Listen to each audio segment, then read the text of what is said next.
నుదుట తిలకమెట్టి వేదమంత పువ్వులు పెట్టి పాదసేవ చేసుకునే వేడ దాటిపోయెనని ప్రశ్న వేయకుంటే మంచిదే ఇద్దరికి పెద్ద కొడుకంటే ముద్దేలే తండ్రికి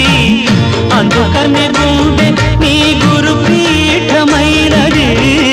ఆరాధ్య దైవమని కొనియాడుతున్నది అంతకు మించిన భాగ్యమేదిరా బాబా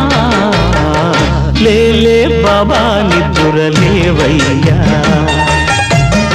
ఏలే స్వామి మేలుకోవయ్యా రవి తేజ కిరణమే